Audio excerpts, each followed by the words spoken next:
मित्रों नमस्कार। आचार्य Rajesh YouTube channel पर आप सभी का स्वागत है। आज राजनीतिक विश्लेषण की एक कुंडली में फिर लेकर आया हूं 2024 का लोकसभा का चुनाव, जिसमें हम कांग्रेस और बीजेपी की ही इसमें बात करेंगे। बाकी दलों की स्थिति तो बहुत क्लियर यहाँ पर नहीं है, और जो भी स्थिति है वो फिर कांग्रेस से जुड़े हुए ही सारे दल हैं और सबका सपोर्ट एक तरफ ही जा रहा है। तो इसलिए अब दो पार्टी यहाँ पर है कि एनडीए गठबंधन है और दूसरा गठबंधन है INDIA। इन दोनों की स्थिति इस चुनाव में क्या रहेगी, इसकी हम आपसे चर्चा करेंगे ज्योतिषी विश्लेषण के रूप में। और दूसरी स्थिति अब हम जिस तरह से जो विश्लेषण करने जा रहे हैं उसमें सबसे पहले तो मैं आपको यह बतला दूं कि ये जो चुनाव है स्वतंत्र भारत का सबसे सही चुनाव होने जा रहा है। इसमें ना यहाँ कोई किसी की लहर है, ना कहीं कोई नेगेटिव इसमें स्थिति बनती है। ये चुनाव होगा सरकार के काम काजों को लेकर, ये चुनाव होगा विपक्ष की भूमिका को लेकर। इन दो भूमिकाएं अब यहाँ पर बड़ी स्पष्ट जनता के सामने बहुत क्लियर हैं कि सरकार का उद्देश्य क्या है, सरकार क्या करना चाहती है। और विपक्ष ने अपनी भूमिका सही निभाई नहीं निभाई, या विपक्ष को सीट पर लाकर पक्ष को विपक्ष में बिठाया जाए। अब ये स्थिति इस चुनाव में स्वतंत्र भारत का पहला चुनाव है जिसमें बहुत ही क्लियर है। क्योंकि पहले जितने भी चुनाव हुए, जैसे ही स्वतंत्र भारत हुआ तो एक स्वतंत्रता के बाद धीमे धीमे स्थिति आती चली गई, तो उस बेस पर चुनाव होते रहे कि कांग्रेस पार्टी ने वो नहीं छोड़ा, फिर उनको वोट मिला, फिर लाल बहादुर शास्त्री शांत हुए, फिर उनकी लहर का फ़ायदा इंदिरा गांधी को मिला, फिर इंदिरा गांधी शांत हुई, बीच में ही उनकी हत्या हुई, तो उसके बाद फिर उसका फ़ायदा राजीव गांधी को मिला, फिर राजीव गांधी की हत्या हो गई, फिर उसका फ़ायदा उन्हीं की पार्टी को मिला। तो उस प्रकार से स्थिति अभी तक होती चली आई है कि संवेदनाओं के बेस पर कुछ कुछ स्थिति बनी है।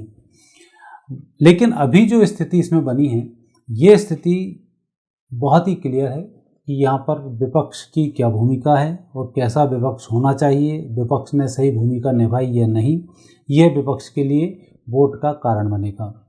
पक्ष यहाँ पर पक्ष ने काम किया या नहीं, देश के लिए काम किया, देश के लिए उनके उद्देश्य क्या थे, इन सब बातों की गणना यहाँ अब जनता करने वाली है और उसके बाद वो अपना फैसला सुनाने वाली है।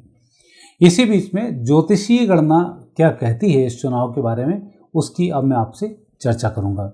तो सबसे पहले तो मैं लेता हूँ कांग्रेस की कुंडली की, क्योंकि कांग्रेस एक ऐसा दल था जो कभी 400 के ऊपर सीटें प्राप्त किया था और बहुत बड़ी पार्टी इस देश की हुआ करती थी। और अब लगातार वो खंड खंड होते होते आज इस स्थिति में है कि इस देश में विपक्ष ही नहीं बचा, और यदि कोई बड़ा दल है विपक्ष में तो वो कांग्रेस है, उससे बड़ा अभी कोई दल नहीं है, इसलिए हमने कांग्रेस को इसमें लिया है। बाकी दलों को मैंने शामिल इसलिए नहीं किया कि ज्योतिषीय दृष्टि से जब हम अध्ययन यदि हम करते हैं ममता बनर्जी की पार्टी का, तो अब वो रसातल की ओर जा रही है, वो उस लेवल पर नहीं आ पाएगी। नीतीश कुमार जी का अध्ययन करते हैं तो उनकी स्थिति बहुत अच्छी नहीं आती, लालू यादव जी का करते हैं उनकी स्थिति बहुत अच्छी नहीं आती। बाकी जिन पार्टियों का हम अध्ययन कर रहे हैं वो एक क्षेत्र से भी छोटे क्षेत्र की पार्टियाँ हैं।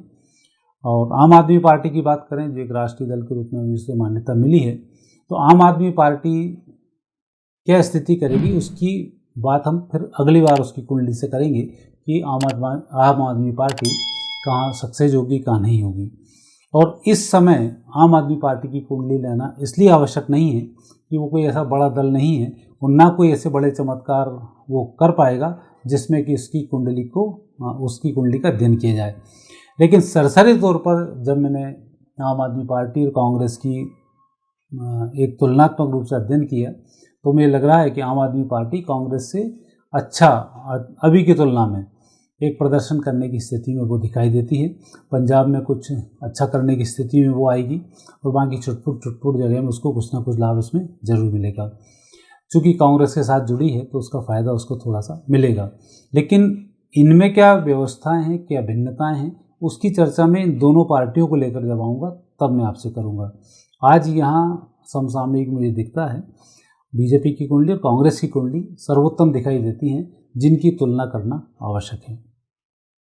तो कांग्रेस पार्टी के यदि हम सूर्योदय की बात करें तो कांग्रेस का जो सूर्योदय है ये 2 जनवरी 1978 को हुआ है। कांग्रेस जिसमें कांग्रेस बनाई गई थी, इसमें धनु लग्न है। सूर्य शुक्र लग्न स्थान पर हैं, केतु चतुर्थ स्थान पर हैं, गुरु सप्तम भाव में हैं, मंगल अष्टम भाव में नीच राशि के हैं, शनि भाग्य स्थान पर, चंद्र राहु का ग्रहण योग दसम भाव में और बुध इनके हैं द्वादश भाव में। तो ये एक उनकी कुंडली की विशेषता है। दूसरा, इनको 93 से लेकर 2011 तक ये चले हैं राहु की महादशा में। तो राहु की महादशा इनको 93 से लेकर 2011 तक तो फलित रही, लेकिन राहु के बाद जैसे ही इनके गुरु आए तो 2011 से कांग्रेस की स्थिति लगातार डाउन डाउन डाउन डाउन चली जा रही है। उस स्थिति में यदि हम कांग्रेस पार्टी के वर्तमान परिवेश 2024 में यदि हम देखते हैं तो 24 में भी स्थिति इनकी बहुत अच्छी नहीं होगी, क्योंकि मई 2027 तक गुरु की महादशा ही इनको रहेगी और ये महादशा इनके लिए बहुत अच्छे फल देने वाली नहीं है। और दूसरा, गुरु इस कुंडली में सप्तम भाव में विराजमान है। सप्तम में विराजमान होने का मतलब ये है, यदि हम सामान्य कुंडलियों में देखते हैं, पति पत्नी की हम कुंडलियों में देखते हैं, तो ये एक संकेत देता है कि एक्स्ट्रा मैरिटल अफेयर के या किसी तीसरे व्यक्ति के कारण कोई इंटरफेरेंस के या तीसरे व्यक्ति के कारण कोई परेशानी के। लेकिन यदि हम इसी गुरु को लेकर किसी पार्टी की बात करने जाएं तो यह जो गुरु है, यह गुरु जिस व्यक्ति को जोड़ता है उसको नुकसान पहुंचाता है। और अभी तक आपने देखा भी होगा कि 2011 के बाद कांग्रेस जिसके साथ जुड़ी है उसका बहुत बुरा हश्र हुआ है, चाहे अखिलेश जी के साथ जुड़ी हो, चाहे मायावती के साथ जुड़ी हो, चाहे जिनके साथ भी इनकी राष्ट्रीय कांग्रेस पार्टी हो, मुझे लगता है कि महाराष्ट्र में भी शिवसेना के साथ जुड़ी, तो ये सभी का इन्होंने निपटारा कहीं ना कहीं किया। अरविंद केजरीवाल के साथ जुड़े तो उनको भी वहाँ नुकसान पहुँचाया, तो अरविंद केजरीवाल अलग हुए, फिर उनको फ़ायदा मिलना शुरू हुआ। तो एक स्थिति तो ये बनती है। और ये सारे जो गठबंधन हैं, ये सारे गठबंधन ले देकर कांग्रेस पार्टी को ही सर्वे सर्वा इनडायरेक्टली तो ये मान रहे हैं। और राहुल गांधी इनके एक सर्वे सर्वा नेता के रूप में कांग्रेस की तरफ से प्रस्तुत भी हैं। कोई भी स्थिति आएगी वहाँ राहुल गांधी की ये चर्चा जरूर करेंगे और उनको लेकर ये सामने आएंगे। तो अभी जो ये कुंडली के ग्रह योग हैं, ये ग्रह योग संकेत दे रहे हैं कि ये जिस स्थिति में देश में सर्वोत्तम इन्होंने 1984 में जो अपना प्रदर्शन किया था, उस प्रदर्शन को ये अभी तक फिर नहीं दोहरा पाए हैं। तो लगातार ये कमज़ोर चल रहे हैं और इनकी कुंडली संकेत दे रही है कि ये आगे भी बहुत अच्छी स्थिति में नहीं आ पाएंगे। अब हम दूसरी कुंडली देखते हैं, भाजपा की कुंडली। बीजेपी के जो योग हैं, 6 अप्रैल 80 को सुबह 5:48 का सूर्योदय है और यहाँ मीन लग्न है। मीन लग्न में सूर्य विराजमान है, शुक्र तृतीय भाव में है, मंगल गुरु शनि और राहु छठे स्थान पर हैं, चंद्रमा इनके भाग्य स्थान पर है, बुध और केतु द्वादश भाव में है और उनको 2022 से चंद्रमा की महादशा 2032 तक है। इस स्थिति को यदि हम देखते हैं तो अब जो बहुत अच्छा समय है वो समय 2022 से बीजेपी का केंद्र में सही समय शुरू हो रहा है और 2032 तक यह समय जाएगा। और एक समय वो था कि जब कांग्रेस पार्टी पूर्ण रूप से बहुमत में थी और 84 के समय में फुल प्लेस मेजोरिटी में थी, तब भी वो चंद्र की महादशा, चंद्र की अंतर्दशा में उस समय रन कर रहे थे और उस समय में इनको बहुत अच्छा फ़ायदा हुआ। अब दूसरी स्थिति इसमें हम देखते हैं कि वही स्थिति अब बीजेपी के साथ आ रही है। बीजेपी का जो जन्म नक्षत्र है ज्येष्ठा नक्षत्र है, ज्येष्ठा नक्षत्र का भी द्वितीय चरण है और ज्येष्ठा नक्षत्र का जो द्वितीय चरण है वो अपने भाई को नष्ट करता है। आपने देखा होगा कि कई बार बीजेपी जिसके साथ जुड़ जाती है उसको ये पूरा नष्ट कर देती है, वो व्यक्ति इससे नष्ट हो जाता है और बीजेपी को इसमें फ़ायदा हो जाता है। तो ये स्थिति आपने देखी होगी। और आज भी बीजेपी चूँकि पूर्ण बहुमत से जीत जाती है, इसलिए जितने भी चिपकू दल हैं ये उनसे चिपके रहते हैं और उस गठबंधन में साथ बने रहते हैं। अब हम बात करते हैं 2024 के चुनाव की। तो 2024 का यहाँ पर जो चुनाव होने जा रहा है, इस चुनाव में चंद्रमा की महादशा में यह चुनाव हो रहा है और चंद्रमा इनके 5वें घर के स्वामी हैं और पंचम भाव जनता का कारक होता है और यह भी यहाँ से हटकर चंद्रमा भाग्य स्थान पर विराजमान है, अर्थात जनता का इनको सहयोग पूर्ण रूप से प्राप्त होने की स्थिति यहाँ पर बन रही है। अब दूसरी स्थिति इसमें बनती है, गुरु जब भ्रमणवश मेष राशि में चल रहे हैं तो ये भ्रमण भी इनके लिए बहुत शुभ होगा, क्योंकि जब तक मई आएगा तब तक इनकी गुरु की स्थिति भी बहुत मजबूत हो चुकी होगी और बाकी परिस्थिति भी इनकी बेहतर हो चुकी होगी।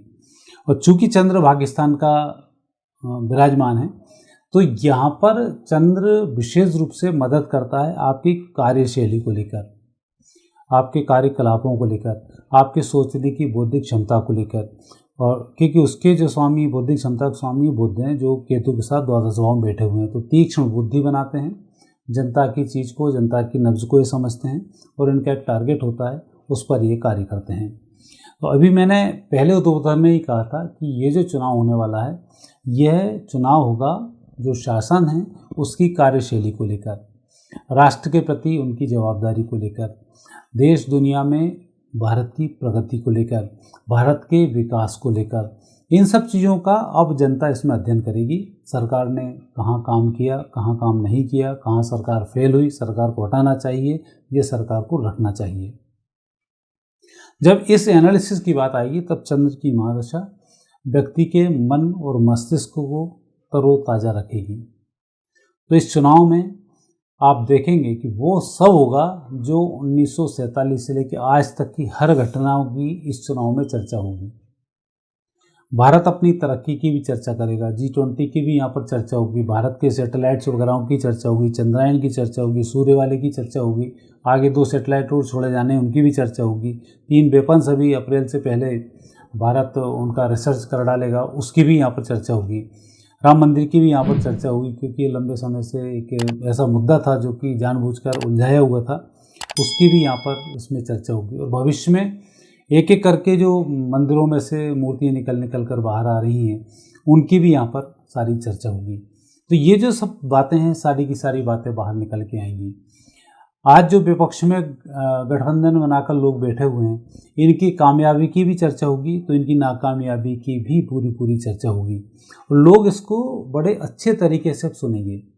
इस समय में इलेक्ट्रॉनिक मीडिया तैयार है, आपके पास न्यूज़ के सारे पोर्टल्स तैयार हैं, व्हाट्सएप तैयार हैं, जितनी भी एक जो सोशल मीडियाज़ हैं ये सारे तैयार हैं अपनी अपनी चीज़ों को आपके पास परोसने के लिए। तो यहाँ पर भी स्थिति होगी कि व्यक्ति अपने मस्तिष्क का पूरा उपयोग करेगा और उपयोग करने के बाद वह वोट डालने जाएगा। और इसका जो हल पूर्ण रूप से निकलने की स्थिति ज्योतिषी दृष्टिकोण से बनती है कि यह जो चुनाव होगा यह चुनाव एक मिरेकल चुनाव होगा और इस चुनाव में ग्रह योगों के अनुसार भारतीय जनता पार्टी का जो घटक दल एनडीए है इसको उम्मीद से अधिक मत मिलने की स्थिति यहाँ पर पूर्ण रूप से बन रही है। और मुझे लग रहा है कि एक ऐसा चुनाव होने जा रहा है जो 1947 के बाद का अब से सबसे दमदार चुनाव होगा और सबसे स्पष्ट बहुमत का चुनाव होगा। तो यहाँ पर बहुत ही क्लियर स्थिति बनने वाली है और मुझे तो यहाँ तक लग रहा है कि कांग्रेस के 1984 के रिकॉर्ड को तोड़ने की स्थिति यहाँ पूर्ण रूप से दिखाई देती है। और जहाँ तक INDIA गठबंधन का सवाल है, ये गठबंधन अपनी फूट को ही जिस तरह से एक तराजू में मेंढक रख दी जाए तो एक दूसरे की टांग खींच कर ऊपर नहीं बढ़ने देते, उस स्थिति को आप यहाँ होते हुए देखेंगे। क्योंकि जो कांग्रेस का गुरु है ये उनको इकट्ठा नहीं होने देगा, बात बात पर इकट्ठे होंगे फिर लड़ेंगे, फिर इकट्ठे होंगे फिर लड़ेंगे, और जब इकट्ठे होंगे तब ऐसे जो स्टेटमेंट अभी आए सनातन धर्म को नष्ट कर देंगे, सनातन धर्म को रहना नहीं चाहिए, सनातन धर्म तो मच्छर है, कीड़े हैं, डेंगू है, और सनातन धर्म पर जितनी भी गालियाँ जो दे सकता है वो सारी गालियाँ सनातन धर्म को मिलेंगी। और जैसा आपने देखा कि हमारे जो आदर्श हैं राम हैं, हमारे आदर्श कृष्ण हैं।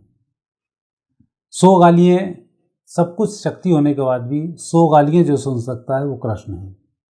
सनातन भी वही है, सब कुछ सत्य होने के बावजूद भी आपकी गालियाँ सुनेगा, लेकिन जब उसका एक बार होगा तब सब कुछ खलास हो जाएगा। तो 2035 तक सनातन के आगे यही होने वाला है। तो आने वाले चुनाव में बीजेपी का जो गठबंधन है एनडीए, इसको बहुत ज़बरदस्त बहुमत मिलने वाला है।